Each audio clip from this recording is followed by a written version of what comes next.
Zanele couldn't stop smiling. She was a schoolteacher in Kumasi, Ghana, with a heart full of dreams and a soul that believed in love.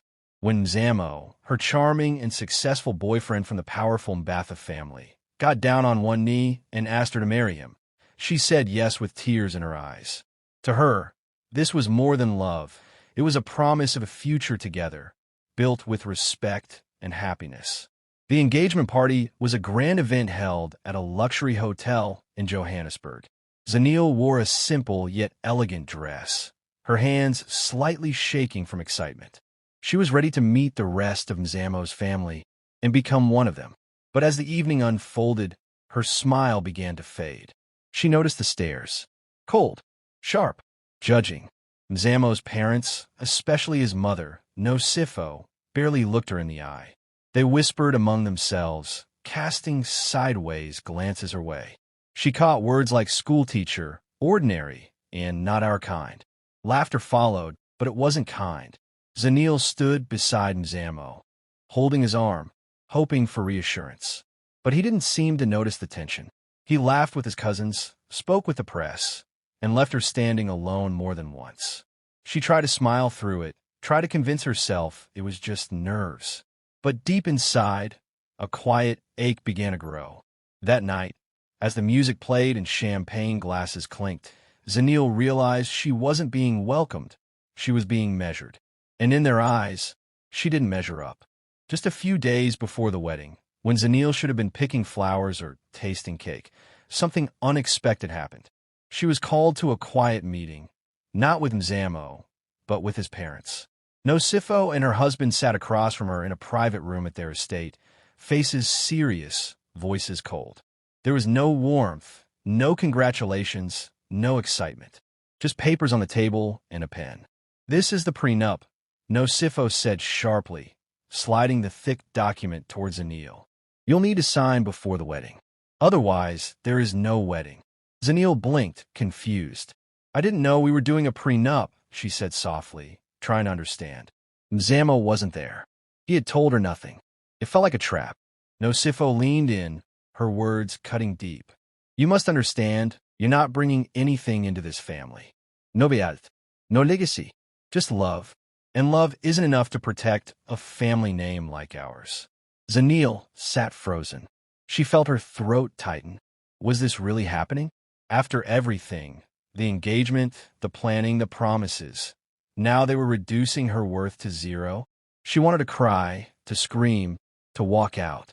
But instead, she just nodded slowly, her eyes stinging with unshed tears. She read the document. It was strict. Everything Mzamo had would stay his. Everything she might ever earn, if anything, would remain hers. If they divorced, she'd walk away with nothing from him. Nothing. Her hands trembled as she picked up the pen. She could have said no. She could have stood up and walked away. But she loved Mzamo, or at least she thought she did, and maybe, just maybe, things would get better once they were married. With a heavy heart and shaky breath, she signed. No hugs, no smiles. Just a quick nod from Nosifo, as if she had passed a business deal, not joined a family. Zanele walked out of that room quietly, the wedding dress still hanging in her closet, but something inside her had changed. A little piece of her heart had cracked. The wedding was beautiful. The photos looked perfect. But behind Zanele's smile was a quiet sadness that no one seemed to notice. From the very beginning of her marriage, something felt off.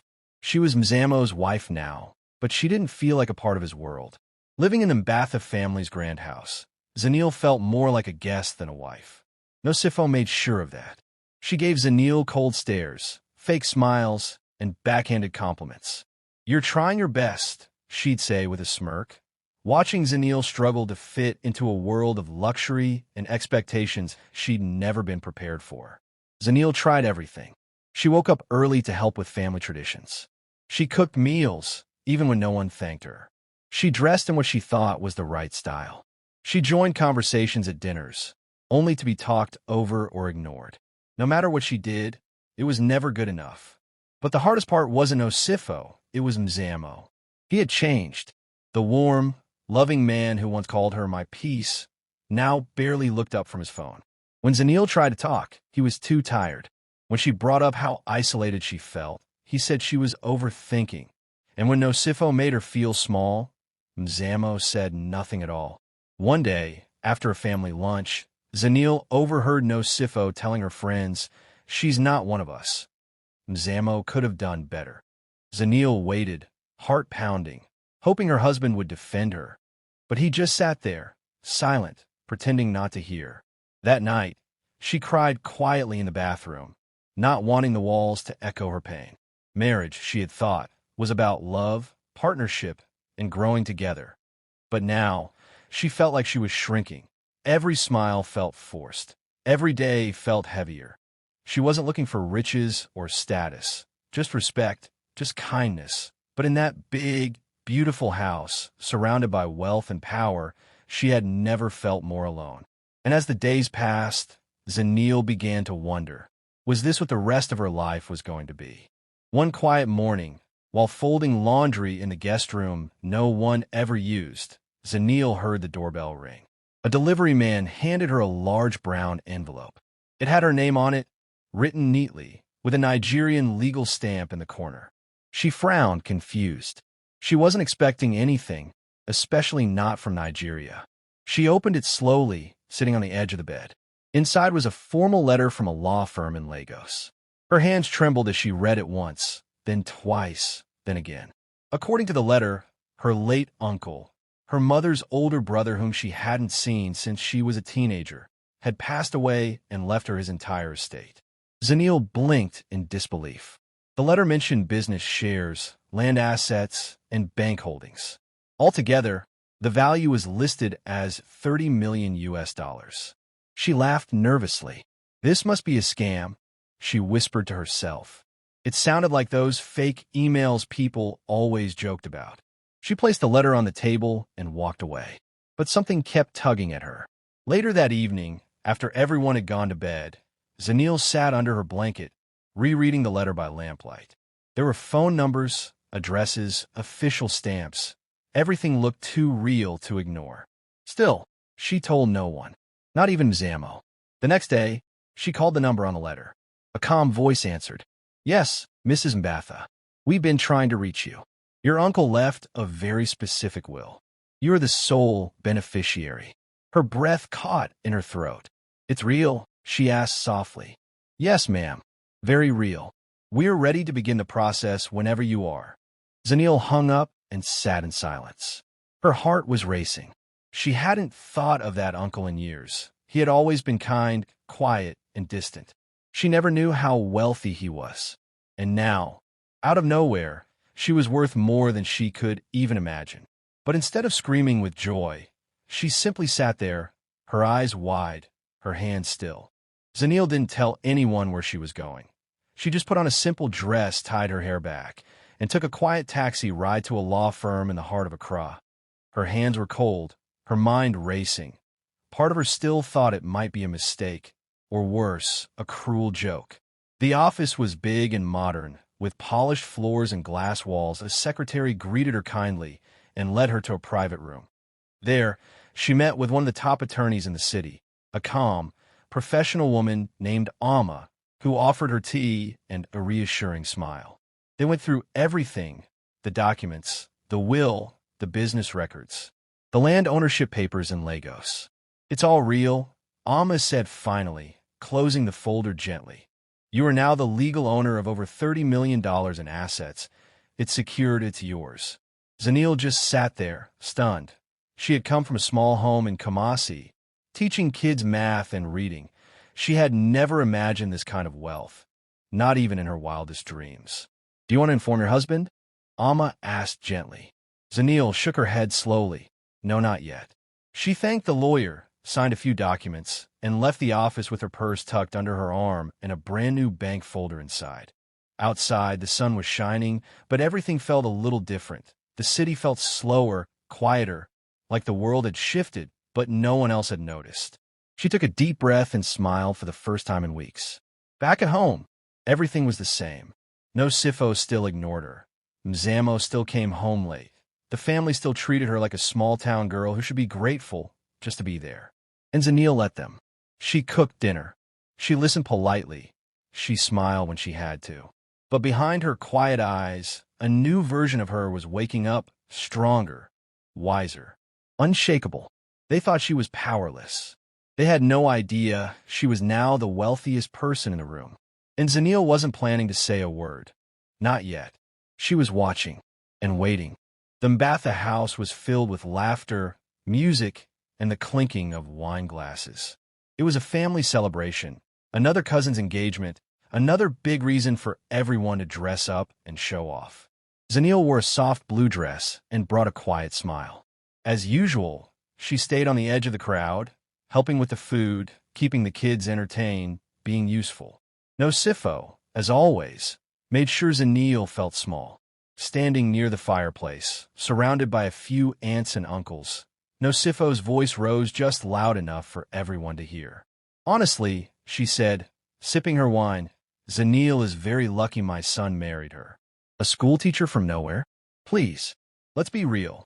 A few people laughed nervously. Some looked away. Zanele stood just a few steps behind them, pretending not to hear, but her heart heard every word.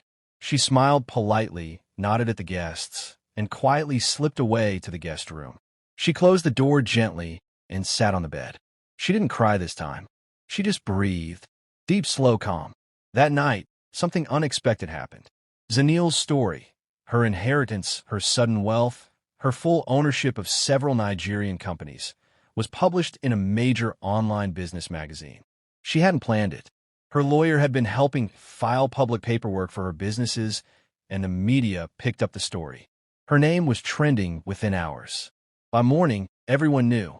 Zanele Mbatha, the Ghanaian woman worth $30 million. The phones in the Mbatha house wouldn't stop ringing. Mzamo burst into the room with his phone in hand, wide-eyed. Zanele, is this true? She looked at him, calm and steady. Yes, she said simply. Nosifo stormed in, holding her tablet, disbelief written all over her face. Why didn't you tell us? Zanele looked her in the eye for the first time in a long time. You never asked. Silence filled the room. For once, no one had anything to say. The woman they had mocked, overlooked, and treated like a burden. The change was almost laughable. Just days after the news broke about Zanele's fortune, the Mbatha family suddenly became sweet, smiling, and interested. Nosifo, the same woman who once mocked her for being a schoolteacher from nowhere, now arrived at her door with flowers and silk headscarves. You've always been like a daughter to me, she said, hugging Zanele a little too tightly. Mzamo, who had barely noticed her for months, suddenly became a romantic husband. He planned surprise dinners, took her on late-night drives, and even held her hand again in public. I've missed this, he said, kissing her forehead. We should travel soon, just the two of us. Zanele watched it all quietly. She smiled when she had to. She said thank you when gifts were handed to her. But inside, she knew the truth. Nothing about their love had changed. Only her bank account had. The same people who once whispered that she wasn't good enough were now calling her our pride at family dinners. Nosifo even started introducing her to business friends, boasting, "This is my brilliant daughter-in-law. She's done so well for herself and for our family." Zanele nodded, played along, and said little. But she was watching everything. The way Mzamo now asked questions about her business, the way his uncles tried to suggest investment opportunities, the way Nosifo started bringing up the idea of a family trust, where everyone could benefit from Zanele's new wealth. She saw through all of it. What they didn't know was that she had already opened her own accounts, set up her own foundation, created her own future, one that didn't depend on any of them. They had changed overnight, thinking she'd be grateful, thinking they could pull her closer now that she had value in their eyes. But Zanele hadn't forgotten. She remembered the silence, the insults, the loneliness. And now, while they smiled and played pretend, she smiled too, but only because she knew something they didn't. She had a plan, and soon they'd see it. The invitation came as a surprise. Zanele sent out formal messages to the entire Mbatha family, asking them to attend the opening of her new office in Accra. Nosifo was the first to reply, saying she was so proud. Mzamo called her 3 times that day, asking what to wear if there would be press, and if he could give a speech. No one knew what the event was really about. The office building stood tall, clean, and modern, her name in bold letters on the glass entrance. The Zanele Foundation. The family walked in, smiling and curious, expecting a celebration that somehow involved them. Zanele stood at the front of the room, dressed simply, holding the microphone with calm confidence. The walls were filled with photos of young women, students, small business owners, single mothers, and quotes about strength, dignity, and self-worth. "Thank you all for coming," she began softly, looking around the room. Her eyes rested on no Sifo, then Mzamo. "Today is not just about a building. It's about purpose." She paused. The room was silent. "I've decided to donate the majority of my wealth to this foundation, to fund education, business training, and legal support for women who, like me, were once told they weren't enough." Whispers spread through the crowd. She continued, her voice stronger now. "This foundation will support girls from small towns. Women who were told they came with nothing. Women who were underestimated, judged, and pushed aside." Mzamo stepped forward, confused. "Wait, what about the family? About us?" Zanele turned to him, still calm.